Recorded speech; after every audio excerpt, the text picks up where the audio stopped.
গেল মার্চ মাসে Shanghai communist youth লীগের পক্ষ থেকে একটি পরিকল্পনা গ্রহণ করা হয়, যার লক্ষ্য তরুণদের জন্য আলাদা জোন তৈরি করা, যেখানে ২৪ ঘণ্টার সেবা কেন্দ্র এবং স্বতন্ত্র দোকান ও মার্কেট থাকবে। পরিকল্পনা অনুযায়ী শহরের পুরনো এলাকা রূপান্তর করে তৈরি হয়েছে হংসোফাং কমার্শিয়াল সেন্টার। সেখানে রাতের স্কুলে তরুণদের অংশগ্রহণ আশপাশের দোকানগুলোর বিক্রি বাড়িয়ে দিয়েছে প্রায় ৫০% পর্যন্ত। আগে সন্ধ্যায় তেমন কাস্টমার আসতো না, এখন বিক্রি অনেক বেড়েছে। আমরা মেনুতে হালকা ডিনারও যুক্ত করেছি তরুণদের জন্য।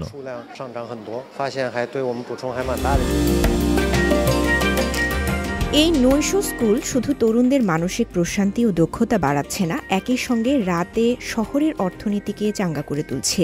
খালি পড়ে থাকা অফিস ভবনগুলোতেও এসেছে নতুন প্রাণ।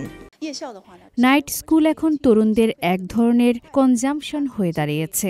এটা শহরের নাইট ইকোনমিকে এগিয়ে নিচ্ছে। ছাংনিং জেলা, যেখানে তরুণদের বসবাস সবচেয়ে বেশি, তারা গড়ে তুলছে একটি নতুন জীবনধারা। তং চিয়াহুং নামের এক তরুণ ফটোগ্রাফার তার আইরিশ ভিত্তিক ফটোগ্রাফি ব্যবসা নতুনভাবে সাজিয়েছেন তরুণদের চাহিদা অনুযায়ী। সিটি মার্কেটে অংশ নেওয়ার পর আমাদের দোকানকে সরকারি উইচ্যাট অ্যাকাউন্টে প্রচার করা হয়। কোনো বুথ ফি ছিল না। এটা ছিল আমাদের জন্য বড় সুযোগ।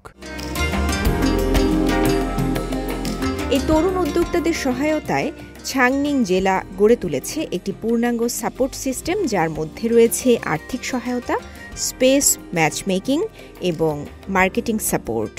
আমরা প্ল্যাটফর্মের মাধ্যমে তরুণ উদ্যোক্তাদের একত্র করি, যাতে ট্রাফিক সেলসে রূপান্তর করা যায় এবং পারস্পরিক সহযোগিতার সুযোগ বাড়ানো যায়। সাংহাইয়ের এই তরুণ নির্ভর অর্থনৈতিক মডেল অর্থাৎ ইউথ ইকোনমি শুধু শহরের অর্থনীতিকেই চাঙ্গা করছে না, বরং গড়ে তুলছে এক নতুন সামাজিক গতিশীলতা।